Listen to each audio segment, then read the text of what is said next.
आप में से बहुत से लोग प्रार्थना करते हुए काफ़ी साल हो चुके होंगे बहुत सी बातों के लिए, है ना। कोई शायद संतान के लिए प्रार्थना कर रहा है या कोई किसी और विषय के लिए प्रार्थना कर रहा है। आज मैं आप सभी को उत्साहित करना चाहता हूं, जो आप कर रहे हैं वो करते रहे। हालेलुया। जो आप कर रहे हैं वो आप करते रहे। जब आप प्रभु में इंतजार करते हैं, प्रभु कुछ अद्भुत आपके जीवन में करने जा रहा है। Praise the Lord. प्रभु में इंतजार करना किस प्रकार का कार्य है वो आज मैं आपके बीच में रखना चाहूंगा, ठीक है। वेटिंग किस बात को दर्शाता है, इंतजार किस बात को दर्शाता है, 3 बातों के जरिए बड़े सरल शब्दों में मैं आपके बीच में रखना चाहूंगा।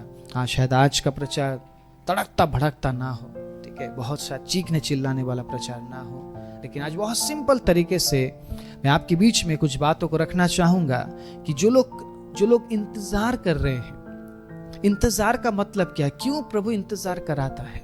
परमेश्वर सही समय का, सही काम का, सही व्यक्ति का इंतजार करता है। तो आज मैं आप सभी को यह कहना चाहता हूं, प्रभु में इंतजार करने का मतलब सांसारिक इंतजार नहीं है। मान लीजिए आप संसार में किसी बात के लिए इंतजार कर रहे हैं, किसी चीज के लिए आप इंतजार कर रहे हैं, परमेश्वर के अजीजों, तो संसार में इंतजार करने का मतलब क्या है, आप धीरे धीरे अपने होप को आप खोते जाते हैं। बहुत से लोग इंतजार के घड़ी में अपने आप को खत्म कर देते हैं। बहुत से लोग इंतजार की घड़ी में, आपको पता है, इतने मजबूर हो जाते हैं, वो आगे बढ़ नहीं पाते हो। और उस इंतजार की घड़ी में बहुत से लोग आकर आपको डिस्करेज करेंगे, तो कुछ नहीं कर सकता, तेरा कुछ नहीं हो सकता। लेकिन क्या प्रभु भी ऐसा सोचता है? क्या प्रभु भी ऐसा ही चाहता है? क्या वाकई में प्रभु में इंतजार करने का मतलब भी आशा को खोना है? क्या प्रभु में इंतजार करने का मतलब भी, परमेश्वर के अजीजों, आशाहीन होना है? व्यर्थ है प्रभु में इंतजार करने का मतलब। आज 3 बातों के जरिए मैं आपके बीच में रखूंगा। आज का जो टॉपिक है वो है waiting is all about working. Hallelujah. इंतजार करना कार्य करना है। और प्रभु आपको कार्य करने वाला कब बनाता है? प्रभु आपको कार्य करने के लिए किस तरीके से तैयार करता है, उस बात को आज मैं आपके बीच में बताना चाहता हूं। इससे पहले भी शायद मैंने प्रभु में इंतजार करने के बारे में मैंने काफी बार परमेश्वर का अजीजों जिक्र किया। काफी बार मैंने प्रभु के हजूरी में इंतजार करने के अलग अलग मैंने संदर्भों को मैंने आपके सामने रखा। लेकिन आज जिस बात को मैं रखने जा रहा हूं, मुझे अंदर से इस बात का मुझे एहसास और विश्वास है कि आप आशीषित होने वाले हैं। Praise the lord. हालेलुया। पता है इंतजार के बारे में कौन बोल रहा है? इंतजार के बारे में कौन बोल रहा है? कौन बोल रहा है इंतजार के बारे में? जो खुद इंतजार में है। Praise the lord. हालेलुया। मैं खुद इंतजार में हूं, मैं खुद बहुत से प्रार्थनाओं के इंतजार में हूं, और प्रभु मुझे इस्तेमाल कर रहा है आप तक वचन को पहुंचाने के लिए। आप में से भी जितने लोग इंतजार में हैं, वेटिंग में हैं, आप इस पॉइंट को लिख सकते हैं, क्यों परमेश्वर इंतजार कराता है, या कैसे जो इंतजार है वो कार्य में बदलता है। ठीक है। परमेश्वर जो इंतजार जो शब्द है ना, जो वेटिंग जो शब्द है, उसको परमेश्वर के अजीजों आपके जीवन में धैर्य में बदलता है। धैर्य, धीरज। बोलिए मेरे साथ, धीरज। अगर आपके जीवन में धीरज नहीं है, अगर आपके जीवन में धैर्य नहीं है, आप कभी भी परमेश्वर के काम को नहीं देख पाएंगे। आप कभी भी परमेश्वर के काम को नहीं देख पाएंगे। ऐसे हजारों, परमेश्वर के अजीजों, हजारों उदाहरण हैं प्रभु के वचन में। लोगों ने इंतजार किया, तब जाके उन्होंने परमेश्वर की महिमा को देखा। लाल समंदर को 2 भाग होते हुए इजरायली लोग इसलिए देख पाए क्योंकि उन्होंने 400 साल इंतजार किया। हालेलुया। 400 साल का मतलब आप समझते हैं?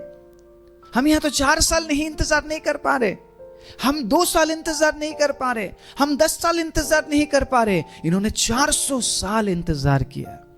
तब जाके परमेश्वर की महिमा को देखा। और सिर्फ समंदर दो भाग होते हुए नहीं देखा, उन्होंने स्वयं परमेश्वर को बादल का खंबा और आंख का खंबा बनते हुए देखा। हालेलुया। हम तो शायद ऐसी महिमा, ऐसे चमत्कार को कभी नहीं देखेंगे, कभी देख भी नहीं पाएंगे शायद इस संसार में रहते हुए, लेकिन इजराइलियों को मौका मिला। हालेलुया, उन्हें मौका मिला। हम छोटे छोटे चमत्कारों को देखकर हम कितने उछलते, हम ये हो गया वो हो गया, लेकिन सोचिए इजराइलियों के साथ परमेश्वर साथ साथ था उनके। रात को आंख का खंबा बनके, दिन में बादल का खंबा बनके, कैसा होगा वो नजारा आप सोच भी नहीं आप पाएंगे, आप इमेजिन भी नहीं कर सकते, मैं इमेजिन भी नहीं कर सकता। लेकिन उस समय को देखने के लिए उनको 400 साल का इंतजार करना पड़ा। और जब प्रभु इंतजार करा रहा है, मतलब वो आपको कुछ बना रहा है, वो आपके अंदर धैर्य को उत्पन्न कर रहा है। और धैर्य को उत्पन्न करने का मतलब क्या है?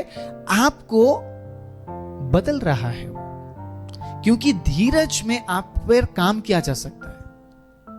अगर मुझ में काम किया जा सकता है, तो अगर मैं पेशेंसली मैं खड़ा रहूं तो वो मुझ पर काम कर सकता है। अगर मैं इधर उधर जाऊं, मैं इधर उधर भागूं, इसलिए यहोशू को क्या बोला? तू ना तो दाहिने मुड़ना और ना ही बाएं मुड़ना, जैसा लिखा वैसे उसी में चलते रहना, उसी में बने रहना। इसका मतलब क्या? पेशेंसली। प्रभु यहोशू के अंदर भी धीरज को देखना चाह रहा है, मूसा के अंदर भी उसने धीरज को देखना चाहा। और हम भूल नहीं सकते इस बात को, उसने अब्राहम में भी धीरज को ही उत्पन्न किया।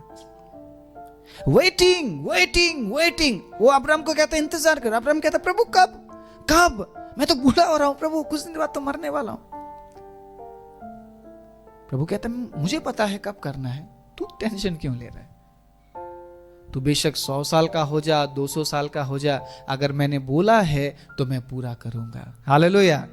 परमेश्वर ने अगर किसी काम को शुरू किया है, वो उसे खत्म करेगा। लेकिन क्या आप धीरज के साथ उसका साथ देने के लिए तैयार है या नहीं? अब्राहम को परमेश्वर की जरूरत थी, लेकिन उसी जगह में परमेश्वर को भी अब्राहम की जरूरत थी। हालेलुया। आप समझिए इस बात को। परमेश्वर अपने काम को पूरा करना चाहता है, लेकिन उसे एक साथ देने वाले व्यक्ति की जरूरत है। इसीलिए परमेश्वर ने अब्राहम को क्या कहा? तू मेरा क्या है? अब्राहम परमेश्वर का क्या है? तू मेरा दोस्त है। हालेलुया। तू मेरे दोस्त के समान है, क्योंकि तूने मुझे समझा है, तूने मुझे समझा है, तू मेरे दोस्त के समान है। अगर हमें परमेश्वर की जरूरत है, तो उसे भी परमेश्वर के अजीजों किसी की जरूरत है, ताकि उस काम को पूरा किया जाए जो काम वो पूरा करना चाहता है। आज के समय में वो स्वर्गदूत को भेजकर भी सारे कामों को कर सकता है, लेकिन उसे एक ऐसे व्यक्ति की जरूरत है जो धीरज धर के उसका साथ दे, उसके साथ साथ चले। उसने अब्राहम को इंतजार कराया। इंतजार क्यों कराया? ताकि अब्राहम के अंदर धीरज को उत्पन्न कर सके। शायद शुरुआती दिनों में उसके अंदर धीरज नहीं था, लेकिन धीरे धीरे जैसे ही वो इंतजार करता गया, उसके अंदर धीरज उत्पन्न होता गया। मत्ती 24 अध्याय उसके 13वीं आयत में धीरज के बारे में कुछ लिखा हुआ है, हम पढ़ेंगे। मत्ती 24 अध्याय 13वीं आयत में क्या लिखा है? मत्ती 24:13 पढ़िएगा। मत्ती 24:13 परंतु जो अंत तक धीरज धरे रहेगा उसी का उद्धार होगा। अब प्रभु सिर्फ संसारिक काम को पूरा करने के लिए आपके अंदर धीरज को उत्पन्न नहीं करता। इस बात को समझने की कोशिश कीजिए। जो धीरज आपके अंदर वेटिंग इंतजार के जरिए परमेश्वर के अजीजों उत्पन्न किया जा रहा है, वो धीरज सिर्फ इस संसार के कामों के लिए नहीं, बल्कि उद्धार के लिए भी, ठीक है, उत्पन्न किया जा रहा है। क्या आपके अंदर धीरज है? क्या आप पेशेंसली किसी बात के लिए आप इंतजार कर पा रहे हैं? प्रभु आपको इंतजार में इसलिए रख रहा है परमेश्वर के अजीजों, ताकि आप और मजबूत हो जाएं। आपके अंदर जो होप है, जो आशा है, वो और बढ़े, ना कि घट जाए। संसार में अगर आप इंतजार कर रहे हैं परमेश्वर के अजीज हो, संसार में क्या होगा? आप होपलेस हो जाएंगे, आप वर्कलेस हो जाएंगे, जॉबलेस हो जाएंगे, आपको कोई पसंद नहीं करेगा, ठीक है? आप अनहैप्पी लाइफ जिएंगे आप, क्योंकि आपको वेटिंग करना पड़ रहा है, और आप फ्रस्ट्रेटिंग हो जाएंगे, और लोग आपको बहुत कुछ बोलेंगे। लेकिन क्या प्रभु भी वैसे ही देखता है? नो नो नो, परमेश्वर का नजरिया कुछ अलग है। प्रभु अगर आज आपको धीरज में अगर आपको चला रहा है, वो आगे की सोच रहा है, वो सिर्फ अभी की नहीं सोच रहा है। संसार में क्या है? आज है, कल के बारे में हमें नहीं पता, क्या पता कल मर जाए, आज ही खा लो, आज ही खत्म कर लो। इजरायलियों का भी यही था। क्या करना है? क्या करना है? खाओ और खत्म हो जाओ, मतलब आगे की नहीं सोचना है कुछ भी। लेकिन परमेश्वर देखिएगा सिर्फ संसार के बारे में नहीं, बल्कि अनंत जीवन के बारे में भी, उद्धार के बारे में भी सोच रहे हैं। तो परमेश्वर ने हमें सिर्फ संसार में उन्नति करने के लिए, आशीषित होने के लिए नहीं बुलाया, बल्कि अनंत राज्य में प्रवेश करने के लिए बुलाया। सो उसका मकसद बहुत आगे तक है। वो हमारा भविष्य जानता है। Praise the Lord. परमेश्वर हमारा भविष्य जानता है, इसीलिए धीरज बहुत जरूरी है। धीरज उत्पन्न करता है परमेश्वर, धीरज उत्पन्न करता है। आज बहुत से मिनिस्ट्रीज में, बहुत से सेवकाइयों में हमें ग्रोथ नहीं दिखती है, ठीक है? वो मेहनत कर रहे हैं, लेकिन बढ़ोतरी नहीं है उनके सेवकाई में। बहुत से नए सेवकाई शुरू हो रहे हैं। तो क्या परमेश्वर संसारिक नजर से देखता है कि ये व्यक्ति कुछ नहीं कर सकता, इसका कुछ नहीं हो सकता? अगर हम संसारिक नजर में देखें तो लोग बड़े बड़े चर्चेस को ही महिमा देते हैं, वहां प्रभु काम कर रहा है, वहां काम कर रहा है, लेकिन छोटे छोटे नए कलीसियाओं को हम अहमियत नहीं देना चाहते। आपको पता है, जो आज के समय में बहुत बड़ी बड़ी कलीसियाएं हैं, बहुत बड़े बड़े गैदरिंग हैं, उन्होंने भी एक व्यक्ति से शुरू किया, 2 व्यक्ति से शुरू किया, 3 व्यक्ति से शुरू किया। तो मैं यहां पर क्या बोलना चाह रहा हूं? परमेश्वर अगर किसी के काम को, परमेश्वर के अजीजों, छोटा नहीं समझता है, तो हमें भी किसी के काम को छोटा नहीं समझना चाहिए, क्योंकि शायद ऐसा हो सकता है परमेश्वर ने उसे वेटिंग में रखा है, और शायद उसके अंदर धीरज उत्पन्न कर रहा है। बड़े ध्यान से सुनिएगा, अगर धीरज को आप पूरा काम करने देते हैं, जिस प्रकार परमेश्वर आपके अंदर धीरज को उत्पन्न कर रहा है, अगर उसके साथ आप बने रहते, उस धीरज में बने रहते हैं, तो शायद आप परमेश्वर के अजीज हो, अनंत राज्य में प्रवेश करें, शायद आपसे पहले वाला नहीं। बात यहां पर धीरज में बने रहने की जरूरत है। मैं फिर से दोहरा रहा हूं, मैं फिर से रिपीट कर रहा हूं इस बात को। आपको बहुत कुछ मिल गया, इस कारण आप उद्धार नहीं पाएंगे या आप अनंत राज्य में प्रवेश नहीं करेंगे। उद्धार किसका होगा?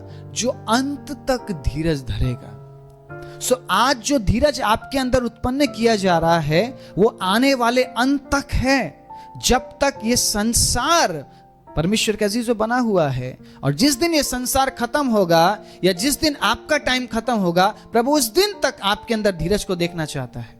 प्रभु उस दिन तक आपके अंदर धैर्य को देखना चाहता है। अब पढ़ेंगे जी याकूब 5 अध्याय उसके 8वें आयत को। मेरी प्रार्थना है बड़े ध्यान पूर्वक प्रभु के वचन को सुने, डिस्ट्रैक्ट ना होए। याकूब 5 अध्याय उसके 8वें आयत को।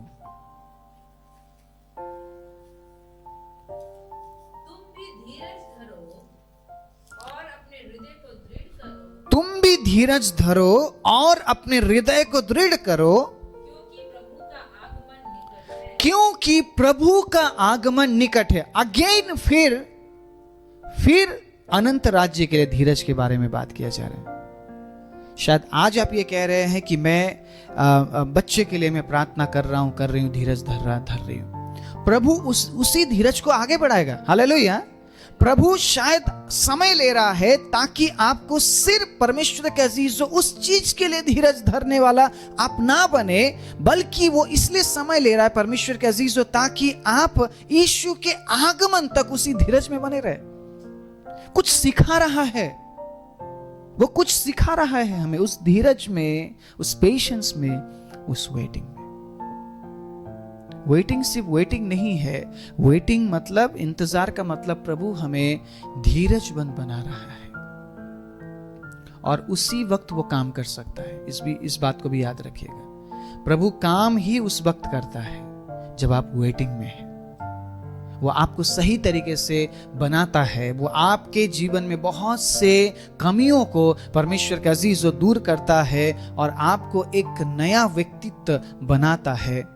और वो ये इस काम को धीरज के समय ही कर सकता है। ठीक है, धीरज के समय ही वो कर सकता है। आगे 2 और वचन में पढ़ाना चाहूंगा। आज हमने ऑलरेडी उस वचन को पढ़ा है, फिर भी हम पढ़ेंगे भजन संहिता 40 अध्याय उसके पहले आयत को। भजन संहिता 40 अध्याय उसके पहले आयत को जरूर हम पढ़ेंगे इस वचन को। भजन संहिता 40 अध्याय उसके 1 आयत को। मैं धीरज से यहोवा की बाट जोहता रहा और उसने मेरी ओर झुककर मेरी दुहाई सुनी। प्रेज़ द लॉर्ड, उसने मेरी ओर झुककर मेरी दुहाई सुनी। अब मैं आपको परमेश्वर के आंसर की तरफ में लेकर जाना चाह रहा हूं। Praise the lord, hallelujah. आप समझ चुके हैं धीरज सिर्फ सांसारिक चीजों के लिए नहीं उत्पन्न करता आपके जीवन में। प्रभु धीरज पिता आपके जीवन में इसलिए उत्पन्न करता है ताकि आप संसार में रहते हुए अंत तक उसमें बने रहे। और अगर आपके अंदर धीरज नहीं, आप किसी भी क्षेत्र में आप परमेश्वर के अजीज आगे नहीं बढ़ पाएंगे। बहुत से लोग बहुत ठीक है छलांग मार के वो आगे पहुंच जाते, लेकिन धीरज ना होने की वजह से, धीरज को अपना पूरा काम ना करने देने की वजह से आज वो प्रभु में नहीं है, आज वो सेवकाई में नहीं है, विश्वास में नहीं है। उन्होंने वचन को बहुत कूद कूद कर पढ़ा, उछल उछल के पढ़ा, वर्शिप बड़े उछल उछल के उन्होंने किया, लेकिन आज वो प्रभु में नहीं है। क्यों? उस धीरज में बने नहीं रह पाए। कहीं ना कहीं परमेश्वर के अजीजों हमें वेटिंग में लेकर जाएगा और वो देखने की कोशिश करेगा क्या इसके अंदर धीरज है। उसके लिए आप पढ़े याकूब 1 अध्याय उसका 3 और 4। क्या करता है प्रभु धीरज के समय में, हमें पता चलेगा इस वचन से। याकूब 1 अध्याय 3 और 4 जी।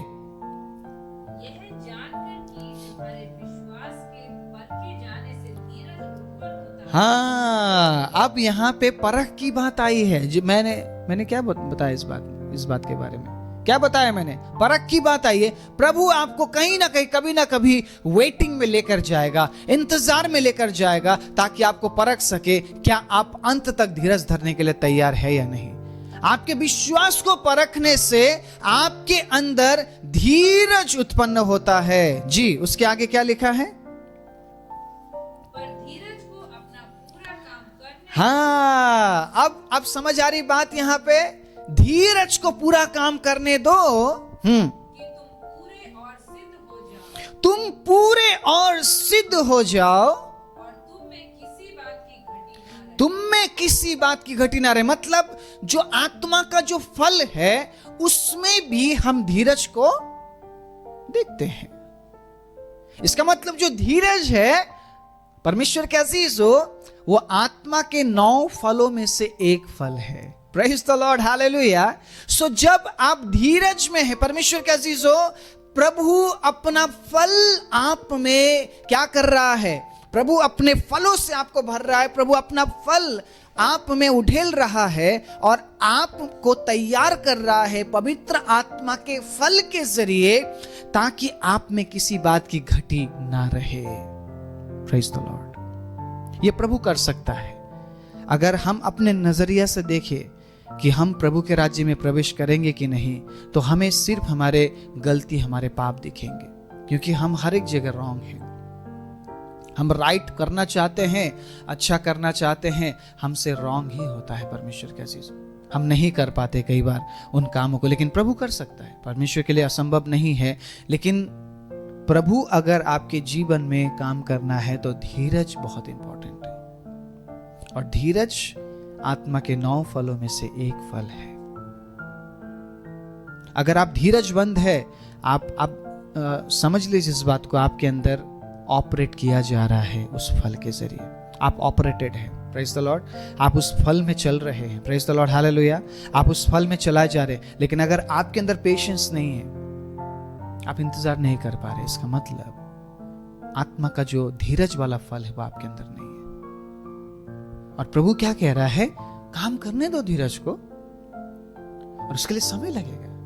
और वही समय वेटिंग है। प्रेज़ द लॉर्ड, वही समय है इंतजार। ठीक है, अगर आप प्रभु के आगमन का इंतजार कर रहे हैं तो प्रभु क्या करना चाह रहा है? आपको क्या करना चाह रहा है? प्रभु आपको बनाना चाह रहा है। आप में घटी नहीं चाहता है वो, आप में कमी घटी नहीं देखना चाहता है वो आपको सही तरीके से बनाना चाहता है ताकि आप में किसी बात की घटी ना रहे, क्योंकि वो जिसे लेने आ रहा है, परमेश्वर के अजीज हो, वो परमेश्वर के लिए तैयार होना चाहिए वो व्यक्ति। अगर वो मुझे लेने आ रहा है तो मुझे तैयार होना पड़ेगा, तब जाके मैं उसके साथ उठाया जाऊंगा। मैं किसी भी हालत में, किसी भी बात में मैं पड़ा हुआ हूं और मैं कह रहा हूं प्रभु यीशु मसीह आने वाला, आने वाला, ये बात सबको पता है, यीशु आने वाला है, लेकिन कितने लोग तैयार है, वो बहुत इंपॉर्टेंट है। और तैयारी में परमेश्वर के अजीजों, धीरज बहुत इंपॉर्टेंट है। प्रभु धीरज इसलिए हमारे जीवन में उत्पन्न करता है ताकि हमें तैयार कर सके, हमें हर एक कमी घटी से वो बाहर निकाल सके।